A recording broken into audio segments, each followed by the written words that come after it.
നമസ്കാരം. മുഖ്യമന്ത്രിയുടെ പ്രതിവാര ടെലിവിഷൻ സംവാദ പരിപാടിയായ നാം മുന്നോട്ടിലേക്ക് ഏവർക്കും സ്വാഗതം.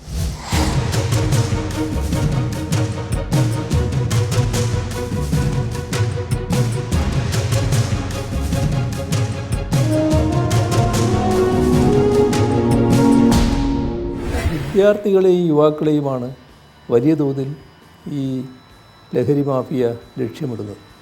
അപ്പോൾ വിദ്യാലയങ്ങളും കോളേജുകളും മറ്റ് പ്രൊഫഷണൽ സ്ഥാപനങ്ങളും അത്തരം സ്ഥാപനങ്ങളിലാകെ വലിയ തോതിലുള്ള പ്രതിരോധം തീർക്കാനാകണമെന്നാണ്.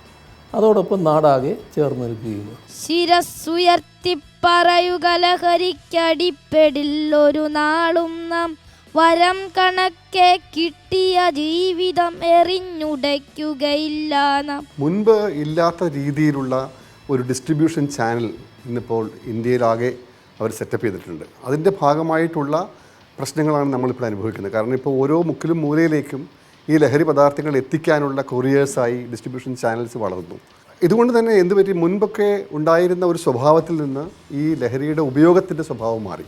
എല്ലാ തുറകളിലും എല്ലാ സ്ഥലങ്ങളിലും എല്ലാ തരത്തിലുള്ള ആൾക്കാരും ഇടപെട്ടാൽ മാത്രമേ ഇതിനെ ഓരോ തലത്തിലും നമുക്ക് തടയാൻ സാധിക്കുള്ളൂ. അത് നമ്മൾ കേരളം മാത്രമേ ഉള്ളൂ ആ പ്രശ്നം നമ്മൾ ഏറ്റെടുത്തത്.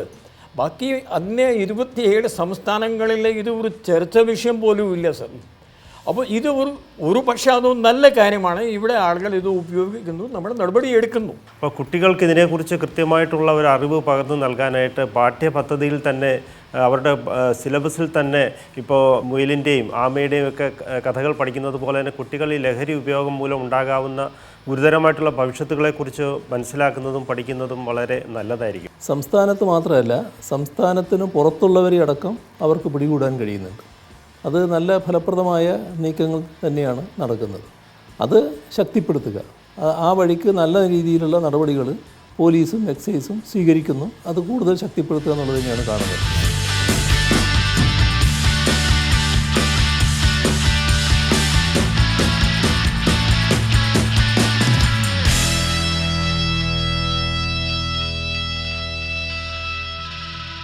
ഈ ഒരു പോരാട്ടത്തിൽ എങ്ങനെയായിരിക്കും കേരളം ശ്രദ്ധേയമായിട്ടുള്ള മാതൃകകൾ സൃഷ്ടിക്കാൻ പോകുന്നത്? ലോകത്തിന് ഒട്ടേറെ ഏടുകൾ സമ്മാനിച്ചിട്ടുള്ള കേരളത്തിന് ഈ പോരാട്ടത്തിൻ്റെ കുന്തമുന ആകാൻ കഴിയുമോ? ബഹുമാനപ്പെട്ട മുഖ്യമന്ത്രിയെ ഈ സംവാദത്തിലേക്ക് ഞാൻ സ്വാഗതം ചെയ്യുന്നു. അതോടൊപ്പം തന്നെ ഈ സംവാദത്തിൽ പങ്കെടുക്കുന്ന പാനലിസ്റ്റുകളെ നമുക്ക് പരിചയപ്പെടാം. മുൻ chief secretary doctor V Venu, മുൻ ജയിൽ DGP ഋഷിരാജ് സിംഗ്, ലോകപ്രശസ്ത സഞ്ചാരിയും വ്യവസായിയുമായ സന്തോഷ് ജോർജ് കുളങ്ങര, അഭിനേത്രി Sarayu, Kollam medical college principal doctor Padmakumar. Santhosh, താങ്കൾ ലോകം മുഴുവൻ ചുറ്റുന്ന ഒരാളാണ്. മലയാളിയെക്കുറിച്ച് പറയുമ്പോൾ പലപ്പോഴും ഈ ലഹരിയുടെ കാര്യത്തിൽ ഒരു ഉത്തരവാദിത്വ ബോധം ഇല്ലാത്ത ആൾക്കാരാണെന്ന് താങ്കൾ പലപ്പോഴും പറയുന്നുണ്ട്. പക്ഷേ ഇപ്പോൾ നമ്മുടെ മുമ്പിലുള്ളത് ഈ മദ്യത്തിൻ്റെയോ കഞ്ചാവിൻ്റെയോ ലഹരി അല്ല, അപ്പുറത്തുള്ള വലിയൊരു വിപത്താണ്. എങ്ങനെയാണ് സന്തോഷം അതിനെ കാണുന്നത്? ഇത് അടുത്ത കാലത്ത് അത് കുട്ടികളിലേക്ക് പടരുന്നു എന്നുള്ളതാണല്ലോ നമ്മളെ ഏറ്റവും ആശങ്കപ്പെടുത്തുന്ന ഒരു കാര്യം. കുട്ടികളിലേക്ക് എത്തുന്നു. അത് ഹൈസ്കൂള്, ഹയർ സെക്കൻഡറി. അതിനു മുമ്പ് ഈ കഞ്ചാവും മദ്യവും ഒക്കെ ബാധിച്ചിരുന്നത് ഒരു ഘട്ടം വരെ എനിക്ക് തോന്നുന്ന വയസ്സന്മാരെയായിരുന്നു. അതുകൊണ്ട് നമുക്കൊരാശ്വാസം ഉണ്ടായിരുന്നു, ഇത് വേറൊരു തീർന്നു പോകുന്നൊരു തലമുറയാണെന്നുള്ളത്.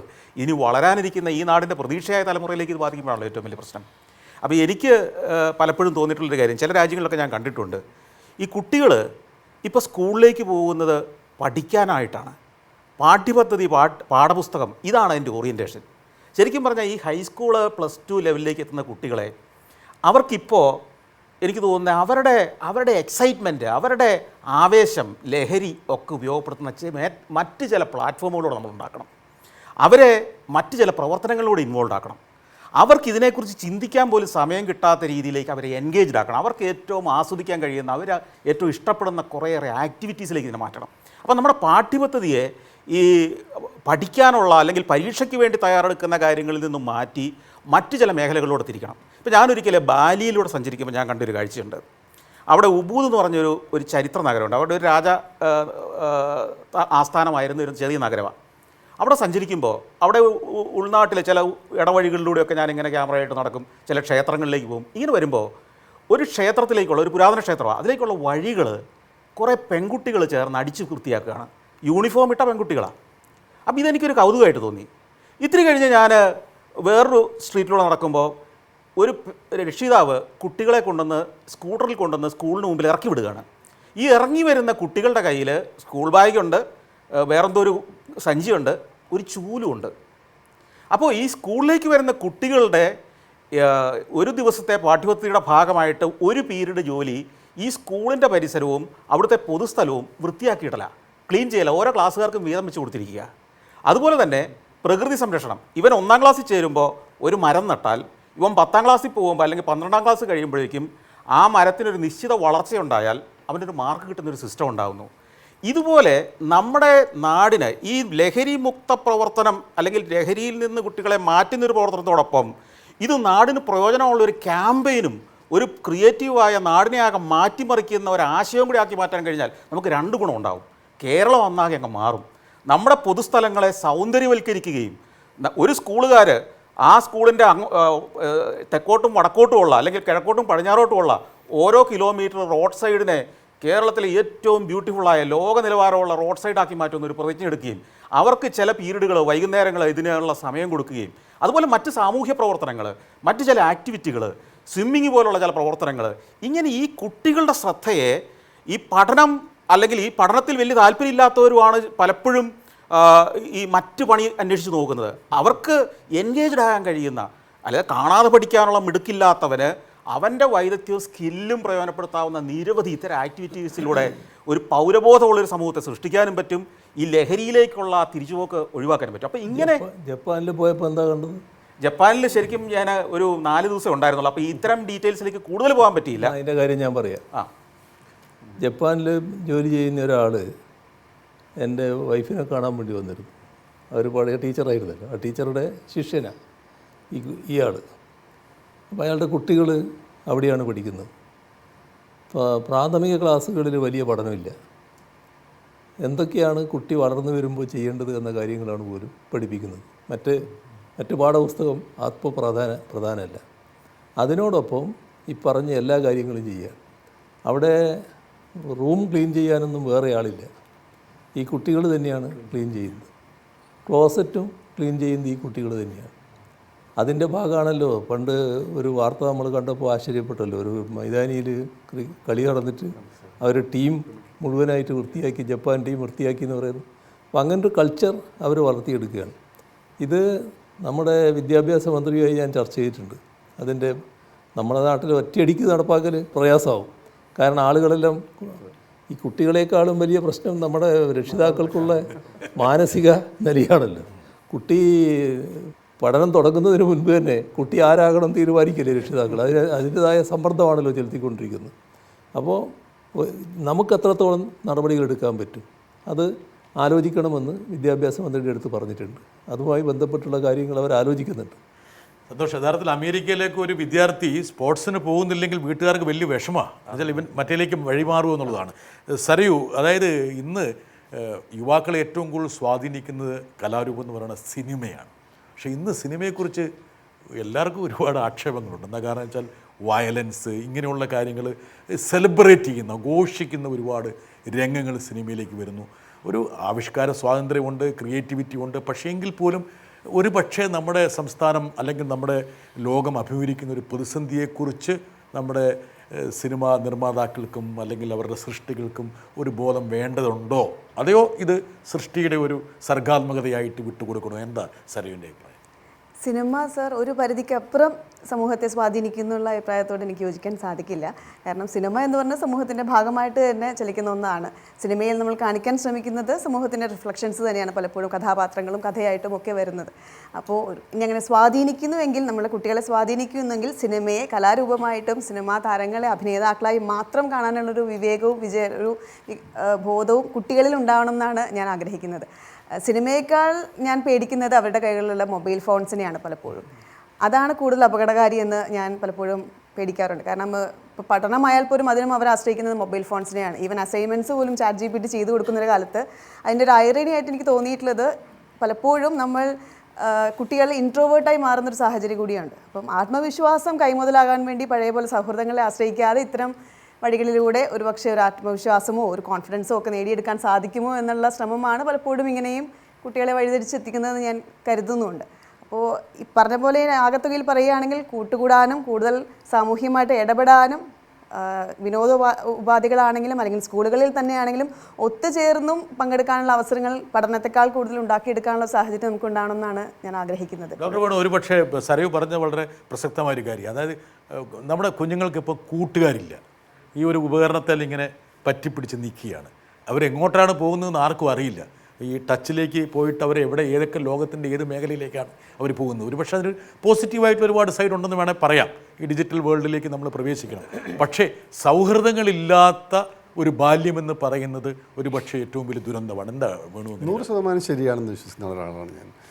കളിക്കളങ്ങളുടെ കുറവ്, കുട്ടികളുടെ നേരത്തെ ബഹുമാനപ്പെട്ട മുഖ്യമന്ത്രി പറഞ്ഞതുപോലെ ഫിസിക്കലായ ഒരു ആക്ടിവിറ്റി പോലും കുട്ടികൾ നടത്താത്ത രീതിയിലേക്ക് നമ്മൾ നമ്മുടെ വിദ്യാലയങ്ങളിൽ ചുരുക്കിയിരിക്കുകയാണ്. അത് ഈ ഞങ്ങളൊക്കെ നമ്മൾ പല ചർച്ചകളിലും വന്നിട്ടുള്ളൊരു കാര്യമാണ്.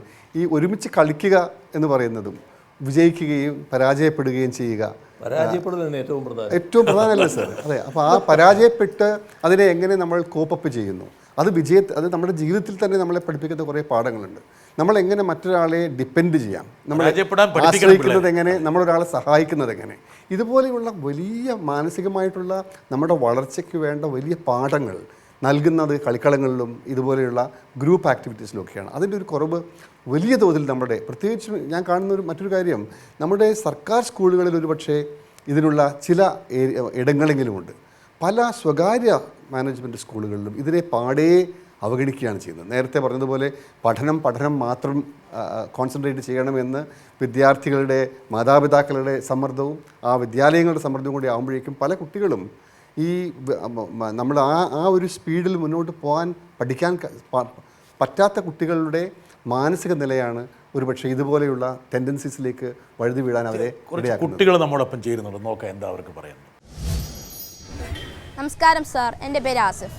നമ്മൾ കുട്ടികൾ ലഹരി ഉപയോഗിക്കുന്നത് അത് ലഹരിയാണെന്ന് അറിഞ്ഞുകൊണ്ടല്ല, പല ഭക്ഷണ രൂപങ്ങളിലൂടെയാണ് നമ്മൾക്കത് എത്തുന്നത്. അതിനെ തടയാൻ സർക്കാർ എന്തൊക്കെ നടപടികളാണ് എടുക്കാൻ ഉദ്ദേശിക്കുന്നത്? ഒരു ചോദ്യമാണ്, സീമിനോടുള്ള ചോദ്യമാണ്. അതായത് ഇത് ലഹരിയാണോ എന്ന് അവർക്ക് അറിയില്ല. പല രൂപത്തിലും കേക്കായിട്ടും. ഇവിടെ സാറ് പറഞ്ഞൊരു കാര്യമാണ്, സിംഗ് സാറ് പറഞ്ഞതുപോലെ അതിനെക്കുറിച്ചിട്ടുള്ള ഒരു അറിവ് പകരുന്നതും ഇതിൻ്റെ ഭാഗമായി ചെയ്യേണ്ട ഒരു കാര്യമാണ്. പറഞ്ഞ് അത് കഴിച്ച് കഴിഞ്ഞ് അതൊരു ശീലമാകുന്നു, ഒരു അഡിക്ഷനായി മാറും. അതിനെ അഡിക്റ്റ് ആക്കാൻ വേണ്ടിയുള്ള ബോധപൂർവമായ ഫ്രീ ആയിട്ടും കൊടുത്തു വരും. അപ്പോൾ അതിന് നല്ല രീതിയിലുള്ള പ്രതിരോധ നടപടികൾ സ്വീകരിച്ച് പോകുക എന്നുള്ളത് തന്നെയാണ്. ഒന്ന് കുട്ടികളെ ബോധവൽക്കരിക്കുക, ഈ കാര്യങ്ങൾ കുട്ടികളറിയുക, കുട്ടികളെ ബോധവൽക്കരിക്കുന്നതോടൊപ്പം രക്ഷിതാക്കളെയും അധ്യാപകരെയും ബോധവൽക്കരിക്കുക. അങ്ങനെ എല്ലാ വഴിയും തടയുന്ന ഒരു നില എടുക്കാൻ തന്നെയാണ് ഉദ്ദേശിക്കുന്നത്. യഥാർത്ഥത്തിൽ സർവേ ഒരു പക്ഷേ ഇത് ഭിന്നാഭിപ്രായമല്ല, എൻ്റെ മനസ്സിലുള്ള സന്ദേഹമാണ് കേട്ടോ. അതായത് പണ്ട് അമിതാഭ് ബച്ചൻ്റെ ഹെയർ സ്റ്റൈൽ കണ്ടിട്ട് എത്രയോ ആൾക്കാർ ബച്ചൻ കട്ടായിട്ട് നടത്തി. ഒരു കാലഘട്ടത്തിൽ നമ്മുടെ ബാർബർ ഷോപ്പുകളിൽ മുഴുവൻ കമലഹാസൻ്റെ ഹെയർ സ്റ്റൈലും വസ്ത്രധാരണമായിരുന്നു. അപ്പം സിനിമ മനസ്സിനെ സ്വാധീനിക്കുന്നില്ല എന്ന് പറയുന്നതിൽ അർത്ഥമുണ്ടോ? സന്തോഷം എങ്ങനെയാണ് അത് സംബന്ധിച്ചൊരു സാർ സിനിമ കൊണ്ട് എൻ്റെ അഭിപ്രായം, ഞാൻ സിനിമ കാണുന്ന ആളാണ് സാർ. മിക്കവാറും എല്ലാ ദിവസവും എല്ലാ സിനിമയും കാണും. സിനിമ ഹാളിൽ ഫസ്റ്റ് ഷോ സിനിമ ഹാളിൽ നമ്മുടെ ആ OTT പരിപാടിയില്ല സാർ. സാർ സിനിമ തന്നെ എൻ്റെ അഭിപ്രായം ഒരു മിനിറ്റ് OTT കാണില്ല, OTT കാണാം. സിനിമ ഹാളിൽ പോയി നമ്മുടെ സിനിമ കാണും സാർ. അതിൻ്റെ സ്ക്രീനിൽ കാണുക എന്നുള്ളതാണ്. സാർ അതിനകത്ത് നമ്മൾ സിനിമ നമുക്ക് ബോറടിക്കുന്നു, നമ്മൾ പോയി സിനിമ കാണുന്നു, അത്രേ ഉള്ളൂ സാർ. നമ്മൾ സിനിമ നിന്ന് ആരും ഒന്നും പഠിക്കുന്നില്ല എന്നാണ് എൻ്റെ. അത് ശരിയാണ്. പക്ഷേ ഒരു കാര്യം പറയാം, അത് നമ്മളെ ഒരു സിനിമ വന്നു, ഒരു നായകൻ അല്പം റൗഡി വേഷക്കാരനാണ്. അപ്പോൾ കുട്ടികളെയാണ് പുള്ളി ഒന്ന് ഉപയോഗിക്കുന്നത്. എടാ മോനെ എന്ന് വിളിക്കുന്ന ഒരു പടം, എല്ലാവർക്കും അറിയുന്ന പടം. അതിൻ്റെ ഒരു രീതി അങ്ങനെയാണ്. നമ്മൾ പോലീസ് വന്ന് പറഞ്ഞ കാര്യമാണ് ഞാൻ പറയുന്നത്. അതിനുശേഷം നമ്മുടെ ഇവിടെയുള്ള ചില ഗാങ് ലീഡേഴ്സ് ഉണ്ടല്ലോ, അവരുടെ അടുത്ത് ഒരു കൂട്ടുകൂടുന്ന ഒരു പ്രവണത ഈ കുട്ടികൾക്ക് വരുന്നു. അങ്ങനെ ചില പ്രത്യേക വ്യക്തികളെ പ്രത്യേക പേരുകളുണ്ടാവുമല്ലോ, ആ പേരുകളുടെ അടുത്ത് ഇവർ എത്തി അതിൻ്റെ ഭാഗമാകുന്നു. അങ്ങനെ ഒരു പ്രവണത വന്നിരിക്കുന്നുവെന്ന് ഒരു പോലീസ് റിപ്പോർട്ട് ആ ഘട്ടത്തിൽ വരികയുണ്ട്. എന്നാലും നമ്മൾ സരയുവിനെ ഒറ്റപ്പെടുത്താൻ പാടില്ല. കാരണം വെച്ചാൽ ഇതിനകത്ത് ഒരു നമ്മുടെ പ്രേം നസീർ സാർ മുതൽ സത്യൻ, നമ്മുടെ മോഹൻലാൽ, നമ്മുടെ മമ്മൂട്ടി, നമ്മുടെ പൃഥ്വിരാജ്, അവർ സാർ ഒരു എപ്പോഴും നാം അവളെ കാണുന്നത് അവരെ ആരെയും നമ്മുടെ സമൂഹത്തിൻ്റെ മോശമായ ശക്തികളെ നിന്ന് അവരെ സമൂഹത്തിനെ അവർ രക്ഷപ്പെടുത്താൻ ശ്രമിക്കുന്നു. അവർ നല്ല ഭർത്താവായിട്ട് നമ്മൾ കാണുന്നുണ്ട്, അവർ നല്ല സഹോദരനായിട്ടാണ് നമ്മൾ കാണുന്നത്. അപ്പോൾ നാട്ടുകാർ, എൻ്റെ ചോദ്യം ഇതാണ്, നാട്ടുകാർ ഈ കാര്യങ്ങൾ മാത്രം പഠിക്കാത്ത എന്താണ് സാർ? ഈ കാര്യങ്ങൾ നമ്മൾ പഠിക്കണമല്ലോ സാർ. അല്ല, ചോദ്യം അങ്ങോട്ടല്ല, അങ്ങോട്ടാ ചോദിക്കുന്നത്. അപ്പോൾ അവർ നമ്മളൊന്നും പഠിക്കുന്നൊന്നുമില്ല സാർ. നമ്മൾ കാണുന്നു, സിനിമ ബോറടിക്കുന്നു, സിനിമ കാണുന്നു, പഠിക്കാനൊന്നും പോകുന്നില്ല എന്നാണ് എൻ്റെ അഭിപ്രായം സാർ. കേരളത്തിലെ സിനിമാ വ്യവസായം അദ്ദേഹത്തിനോട് കടപ്പെട്ടിരിക്കുന്നു. ഫസ്റ്റ് ഷോ ആദ്യം പോയി കാണും. നമുക്ക് ഈ സിനിമകൾ കഴിഞ്ഞ് ഇതേപോലെ തന്നെ തിരിച്ചു ചേരാൻ, ഒത്തുചേരാൻ കളിക്കളങ്ങളും വായനാശാലകളും കൂട്ടായ്മകളും ഒക്കെ ഉണ്ടായിരുന്നു. നമ്മളും നമ്മുടെ ചെറുപ്പകാലത്തെല്ലാം ഈ പോലെ അതിമാനുഷിക കഥാപാത്രങ്ങളും സഭ്യമല്ലാത്ത ഭാഷയിൽ സംസാരിക്കുന്ന കഥാപാത്രങ്ങളും എല്ലാം കണ്ടു വളർന്നിട്ടുണ്ട്. പക്ഷെ ഒരു പരിധിക്കപ്പുറം ഇതൊന്നും നമ്മളെ സ്വാധീനിച്ചിട്ടില്ല. കണ്ട് മലർന്ന് അല്ലെങ്കിൽ ആസ്വദിച്ച് നമ്മൾ നമ്മുടെ മറ്റ് കളിക്കളങ്ങളിലേക്ക് ഇടങ്ങളിലേക്ക് മടങ്ങി പോവുകയാണ് ചെയ്തത്. ഇപ്പോഴത്തെ കുഞ്ഞുങ്ങൾ ഇത് കഴിഞ്ഞ് നേരെ വരുന്നത് ഈ മൊബൈൽ ഫോൺസിലേക്കാണ്. ഈ സംഭാഷണങ്ങൾ റീലുകളായി അവർ സ്വയം താരങ്ങളാവാനാണ് നോക്കുന്നത്. വളരെ പെർഫെക്റ്റ് ആയിട്ട് 5ഉം 10ഉം ടേക്കുകൾ എടുത്ത് അവരവരുടെ വീട്ടിലെ സേഫ് സോണിലിരുന്ന് താരങ്ങളായി സ്വയം കണ്ട് ആസ്വദിച്ച് നിർവൃതി അടയാണ് അവർ ചെയ്യുന്നത്. ഇതേ സാധനം 10 പേരുടെ മുമ്പിൽ നിന്ന് ഒരു ഭാഷ സംസാരിക്കാൻ അല്ലെങ്കിൽ ഒരു വാക്ക് എഴുതാൻ പറഞ്ഞിട്ടുണ്ടെങ്കിൽ ഇവർക്ക് ആ കോൺഫിഡൻസ് ഇല്ല. സ്വയം എവിടേക്കോ താരങ്ങളാവാൻ ശ്രമിക്കുകയും എന്നാൽ അതിന് തെറ്റായ വഴികളിലൂടെ ചേർന്ന് അമിതമായ താരാധനയിലേക്ക് പോകുന്നൊരു കാഴ്ചയാണ് കണ്ടുകൊണ്ടിരിക്കുന്നത്. ഇതിനെ മറ്റൊരു രീതിയിൽ നമുക്ക് വേണമെങ്കിൽ നമുക്ക് ഉപയോഗിക്കാം. ഇങ്ങനെ ഒരു ആരാധന കഥാപാത്രങ്ങളോട് അല്ലെങ്കിൽ ആക്ടേഴ്സിനോട് ഉണ്ട് എങ്കിൽ അവരെ മുന്നിൽ നിർത്തി നമുക്ക് ഈ ബോധവൽക്കരണ പ്രവർത്തികൾ അത് വളരെ പ്രസക്തമാണ്. ഉപയോഗിക്കാനുള്ള സാധ്യത. എന്തിനാണ് ഈ സിനിമാ രംഗത്തുള്ള അഭിനേതാക്കളെ ബ്രാൻഡ് അംബാസഡർമാരാക്കിക്കൊണ്ട് ഈ ഒരു പ്രചരണം നടത്തുന്നത്? ഇപ്പം എനിക്ക് തോന്നുന്നു വിമുക്തിയുടെ ആദ്യത്തെ ബ്രാൻഡ് അംബാസഡർ എനിക്ക് തോന്നുന്നു സച്ചിനായിരുന്നു.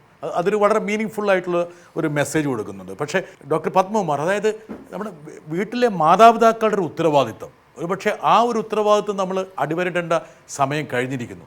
അവർ ഒരുപക്ഷെ ആ ഒരു മേഖലയിൽ നിന്ന്, കുട്ടികളുടെ മേഖലയിൽ നിന്ന് പയ്യെ വ്യതിചരിച്ച് മാറുന്നുണ്ടോ? അവർ ഈ ഒരു കാര്യങ്ങളൊന്നും അവർ പരിശോധിക്കാതെ പോകുന്നുണ്ടോ? എന്താണ് താങ്കളുടെ അഭിപ്രായം? ഒരു കുട്ടി ഏറ്റവും കൂടുതൽ സമയം ചെലവഴിക്കുന്നത് അവൻ്റെ വീട്ടിലാണ്, സ്കൂളിലല്ല. കൂടുതൽ സമയം ചെലവഴിക്കുന്നത് വീട്ടിലാണ്.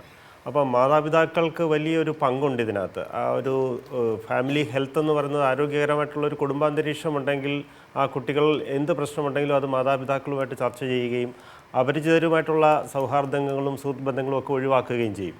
അപ്പോൾ ഇതിനകത്ത് എനിക്ക് സൂചിപ്പിക്കാനുള്ളത് മാതാപിതാക്കൾ നല്ല റോൾ മോഡൽസായിട്ട് മാറണം. അതായത് ഇപ്പോൾ മദ്യപിച്ചുകൊണ്ട് വരുന്ന ഒരു അച്ഛന് ഒരിക്കലും ഒരു കുട്ടിയെ ഉപദേശിക്കുവാൻ സാധിക്കുകയില്ല. അപ്പോൾ കുട്ടി ഏറ്റവും നല്ല കാര്യങ്ങൾ, ബാലപാഠങ്ങൾ പഠിക്കേണ്ടത് അവൻ്റെ വീട്ടിൽ നിന്ന് തന്നെയാണ്. അപ്പോൾ അവൻ്റെ അച്ഛൻ, അവൻ്റെ അമ്മ റോൾ മോഡൽ ആവുക എന്നുള്ളത് വലിയ ഒരു പ്രധാനപ്പെട്ട ഒരു കാര്യമാണ്. ഇപ്പോൾ വന്നിരിക്കുന്ന മാറ്റങ്ങളെല്ലാം നമ്മുടെ കുടുംബാന്തരീക്ഷത്തിലും മാറ്റങ്ങൾ ഉണ്ടാക്കിയിട്ടുണ്ട്. അതൊക്കെ കുട്ടികളെ സ്വാധീനിക്കുന്നുമുണ്ട്. അപ്പോൾ കുട്ടികളും മാതാപിതാക്കളുമായിട്ടുള്ള വളരെ ശക്തമായിട്ടുള്ളൊരു ബോണ്ടിങ്, ഒരു ആരോഗ്യകരമായിട്ടുള്ളൊരു കുടുംബാന്തരീക്ഷം ഉണ്ടാവുക എന്ന് പറയുന്നത് വളരെ പ്രധാനമാണ്. 1. 2, മുമ്പേ നമ്മൾ അധ്യാപകരെ ട്രെയിൻ ചെയ്തെടുക്കുന്നത് പോലെ തന്നെ ഈ പാരൻസിനെയും നമ്മൾ ട്രെയിൻ ചെയ്ത് എടുക്കേണ്ടതുണ്ട്. ഇപ്പോൾ ഒരു കുട്ടി ഇത് ഉപയോഗിക്കുന്നു എന്ന് കണ്ടു കഴിഞ്ഞാൽ അതിനെ മാസ്ക് ചെയ്യാനാണ് ആദ്യം പല മാതാപിതാക്കൾ ശ്രമിക്കുന്നത്, മറച്ചു വെക്കാനായിട്ട് ശ്രമിക്കുന്നു. അതല്ല, അതിനെ അവർക്ക് തന്നെ ഇത് നേരെയാക്കി മാറ്റാൻ പറ്റുമെങ്കിൽ അങ്ങനെ, അതല്ലെങ്കിൽ അവർക്കത് ബന്ധപ്പെടാൻ പറ്റിയൊരു സ്ഥലത്ത് അവരത് ബന്ധപ്പെടുകയും ഒരു അസുഖം വന്നാൽ നമ്മൾ ചികിത്സിക്കുകയല്ലേ ചെയ്യുന്നത്. ഇതൊരു രോഗമായിട്ട് കാണണം എന്ന് തന്നെയാണ് അമ്മയുടെ ഒരു പ്രതികരണം നോക്കാം. 750ഓളം പേർ അമ്മമാർ ചേർന്നുള്ള ഒരു സംഘടനയാണ് മദേഴ്സ് ആർമി. ഒരേ ഒരു ചോദ്യമേ ചോദിക്കാനുള്ളൂ. ജയിൽ ശിക്ഷ അനുഭവിച്ച്, ലഹരിയുടെ പേരിൽ ജയിൽ ശിക്ഷ അനുഭവിച്ച് തിരികെ വരുന്ന ഇത്തരം ആൾക്കാരെ ഇത്തരം പ്രവർത്തികൾ വീണ്ടും പെടാതിരിക്കാൻ വേണ്ടി എന്തൊക്കെ നടപടികൾ സ്വീകരിച്ചിട്ടുണ്ട്? മദേഴ്സ് ആർമി CM, അതായത് ഇവർ തിരിച്ച് വന്നു കഴിയുമ്പോൾ അവരെ എങ്ങനെ നമ്മൾ കൈകാര്യം ചെയ്യണം, അതൊരു പ്രധാനപ്പെട്ട ഒരു ഘട. എനിക്ക് തോന്നുന്നു ഇവിടെ ആരോ ഒരാൾ ചോദിക്കണം എന്നോട് പറഞ്ഞിരുന്നു. ഗൗതം, എന്താണ് ചോദ്യം? നമസ്കാരം സാർ. ഒരിക്കൽ ലഹരിക്ക് അടിമപ്പെട്ട ശേഷം അതിൽ നിന്നും മുക്തരായി വന്ന കുട്ടികളെക്കുറിച്ചാണ് ഞാൻ ചോദിക്കാൻ തീരുമാനിച്ചിരുന്നത്. ലഹരിയിൽ അടിമപ്പെട്ട അതിനുശേഷം അതിൽ നിന്ന് മുക്തരായി വന്ന കുട്ടികളെ അംഗീകരിക്കാൻ സമൂഹത്തിന് പൊതുവെ ഒരു വിരസതയുണ്ട്, ഒരു മടിയുണ്ട്. അപ്പോൾ ഈ പ്രശ്നത്തിനൊരു പരിഹാരം എന്തായിരിക്കും? രണ്ടും സമാനമായ ചോദ്യങ്ങളാണ്. ബ്രാൻഡ് ചെയ്യപ്പെട്ടിരിക്കുന്നതാണ്. അത് ഏറ്റവും പ്രധാനപ്പെട്ട ഒരു കാര്യമാണ്. ആ അമ്മ ഇവിടെ സൂചിപ്പിച്ചതും നമ്മുടെ ഇപ്പം പാനലിൽ നിന്ന് വന്നതും. നമ്മളിതിനെ എങ്ങനെ അപ്രോച്ച് ചെയ്യണമെന്നുള്ളത് നമ്മുടെ ഈ ചർച്ചകളിൽ വന്നിട്ടുള്ളതാണ് സർ. നമ്മൾ 2-3 യോഗങ്ങൾ നടത്തിയ സമയത്ത് വിദഗ്ധരുടെ ഭാഗത്തു നിന്ന് തന്നെ വന്നിട്ടുള്ളൊരു കാര്യമാണ്. കാരണം ഇതിനൊരു വലിയ മാനസിക രോഗത്തിൻ്റെ എലിമെൻ്റ് ഇതിലുണ്ട്. പ്രത്യേകിച്ചും അഡിക്ഷനിലേക്ക് പോകുന്ന കുട്ടികൾക്ക് അതിലേക്ക് പിന്നെ വരാം സർ. പക്ഷേ ഇപ്പോൾ നമ്മൾ സംസാരിക്കുന്നത് ലഹരി ഉപയോഗത്തിന് ശേഷം ചികിത്സ അല്ലെങ്കിൽ അതിൻ്റെ മറ്റുള്ള വശങ്ങളെല്ലാം കഴിഞ്ഞ ശേഷം തിരിച്ചു വരുമ്പോൾ ഈ റീഇൻറ്റഗ്രേഷൻ എന്ന് പറയുന്നതും അത് വലിയ ഹാൻഡ് ഹോൾഡിങ് ആവശ്യമുള്ള ഒരു കാര്യമാണ്. അത് ഒരു പെട്ടെന്ന് നിങ്ങളുടെ അസുഖം തീർന്നിരിക്കുന്നു, മരുന്ന് കൊണ്ട് അവസാനിച്ചിരിക്കുന്നു എന്ന് പറയുന്നതിന് പകരം അതൊരു മാനസിക രോഗമായി തന്നെ അദ്ദേഹത്തിൻ്റെ മനസ്സിലുണ്ടാകും, കുട്ടിയുടെ മനസ്സിലുണ്ടാവും. അതുകൊണ്ട് തിരിച്ചു വരുമ്പോൾ വളരെ സൂക്ഷ്മമായി തന്നെ കൈകാര്യം ചെയ്യുകയും അതിന് പാരൻസിന് വലിയ ഒരു റോളുണ്ട്. പക്ഷെ നമ്മൾ ഓർക്കേണ്ട ഒരു കാര്യം സർ, ഇതിൽ ഈ വിദഗ്ധരുടെ അഭിപ്രായമാണ് ഞാനിവിടെ പറയുന്നത്. ഈ ലഹരിക്ക് അടിമപ്പെട്ട് പോകുന്ന കുട്ടികൾ അല്ലെങ്കിൽ യുവാക്കൾ നല്ലൊരു പങ്ക് വരുന്നത് ബ്രോക്കൺ ഫാമിലീസ് നിന്നാണ്. ഈ കുടുംബ സാഹചര്യത്തിൽ തന്നെ പ്രശ്നങ്ങളുണ്ട് സർ. അതിൽ നിന്നുള്ളൊരു മോചനം പോലെയാണ് അവർ പലപ്പോഴും ലഹരിയെ കാണുന്നത്. അങ്ങനെയുള്ള കുട്ടികൾ നമ്മൾ ഈ ചികിത്സിച്ച് അവരുടെ അഡിക്ഷൻ്റെ സ്വഭാവം മാറ്റിയാൽ പോലും പിന്നീടും അവർക്ക് നമുക്കൊരു ഒരു കവചം നമ്മൾ തന്നെ സമൂഹം തന്നെ ഒരു കവചം തീർക്കേണ്ടതായിട്ടുണ്ട്. അവരുടെ പല കാര്യങ്ങളിലും ഒരുപക്ഷെ രക്ഷാകർത്താക്കൾക്ക് നൽകാൻ സാധിക്കാത്ത സപ്പോർട്ട് അവർക്ക് വിദ്യാലയങ്ങളിൽ ലഭിക്കേണ്ടതായിട്ടുണ്ട്. ഇനി അതുമല്ല, അവർക്ക് തുടർച്ചയായിട്ട് പ്രൊഫഷണൽ കൗൺസിലിങ്ങും പ്രൊഫഷണൽ സപ്പോർട്ടും നൽകേണ്ടതായിട്ടുണ്ട്. ഇതൊക്കെ നമ്മളിപ്പോൾ ഉണ്ടാക്കിയെടുക്കുന്ന സർ ഈ ദൗത്യത്തിൻ്റെ ഭാഗമായി ഉണ്ടാകുന്ന ചർച്ചകളിൽ വിദഗ്ധരുടെ കുറിപ്പുകളിൽ വന്നിട്ടുള്ള ആക്ഷൻ പോയിന്റ്സ് ആണ്. ഇതെല്ലാം ഒരു കണ്ടിന്യൂസ് പ്രോസസ്സാണ്. തുടർച്ചയായിട്ട് തന്നെ ഒരുപക്ഷെ 1 അതിലധികം വർഷങ്ങളോ നീണ്ടു നിൽക്കുന്ന ഒരു റീഇൻറ്റഗ്രേഷൻ നമുക്ക് നൽകേണ്ടതായിട്ട് വരും. കേരളത്തിൽ വിതരണമാണ് കൂടുതൽ നടക്കുന്നത്. ഈ ഡ്രഗ്സ് മാനുഫാക്ചറിങ് ഇവിടെ വലിയ തോതിൽ ഇതേവരെ തുടങ്ങിയിട്ടില്ല. ഇനി വരുമോ എന്ന് പറയാനാവില്ല. ഇപ്പോൾ ആ മുഴുവൻ വ്യവസ്ഥ ഇപ്പം എല്ലാം മാറി. ഇപ്പോൾ പുറത്തുനിന്ന് സാധനങ്ങൾ കൊണ്ട് പറയണമെന്നതിൻ്റെ ആവശ്യമേ ഇല്ല, നമ്മൾ തന്നെ വീട്ടിൽ ഉണ്ടാക്കാം. അതാണ് നമ്മൾ ശ്രദ്ധിക്കേണ്ടത്. പിന്നെ ഋഷായ് സിംഗ് സാറ് അത് വീട്ടിലുണ്ടാക്കാനുള്ള ടെക്നിക്ക് ഇനി പറയാതിരിക്കുക എന്നുള്ളതാണ് ചെയ്യേണ്ട ഒരു കാര്യം. ഞാൻ പേടിച്ചു അതിൻ്റെ ഫോർമുലയും കൂടി പറയുമെന്നൊരു സംശയം. നമ്മുടെ മാറിയ സമൂഹത്തിൻ്റെ ഒരു പ്രതിനിധിയായിട്ട് തന്നെ ആ കുട്ടിയെ ഞാൻ കാണുന്നു. മുന്നോട്ട് വന്ന് പേര് സഹിതം വെളിപ്പെടുത്തി സംസാരിക്കാനുള്ള ഒരു ധൈര്യം ആ കുട്ടിക്ക് ഇന്നത്തെ സാമൂഹിക സാഹചര്യത്തിലായതുകൊണ്ടായിരിക്കും കൈവരുന്നതെന്ന് ഞാൻ വിചാരിക്കുന്നു. സമയപരിധിയില്ലാതെ ജോലി ചെയ്യുന്ന ടെക്കുകൾക്കിടയിലേക്ക് ഇത്തരം അതായത് സിന്തറ്റിക് ലഹരി പോലുള്ള ലഹരി പദാർത്ഥങ്ങൾ എത്തിച്ചേരാൻ എളുപ്പമാണ് എന്നാണ് പറയപ്പെടുന്നത്. വിപണനം നടക്കുന്നതൊന്നും ഓഫീസുകൾക്ക് അകത്തല്ലല്ലോ, കൂടുതലും നടക്കുന്നത് അതിന് ചുറ്റുപറ്റിയുള്ള പൊതുപ്രദേശങ്ങളിൽ തന്നെയാണ്. നമ്മൾ സ്വീകരിച്ച നടപടികൾക്ക് ഫലമുണ്ടായിട്ടുണ്ട്. ഇപ്പോൾ കുറച്ചൊന്ന് കുറഞ്ഞിട്ടുണ്ട്.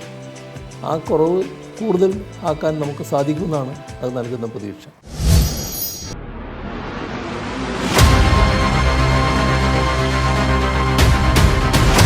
പിണറായി വിജയൻ സർക്കാർ 10ാം വർഷത്തിലേക്ക്. പുരോഗതിയുടെ നവകേരളം സാധ്യമാക്കി 2ാം പിണറായി വിജയൻ സർക്കാരിന്റെ 4ാം വാർഷികം.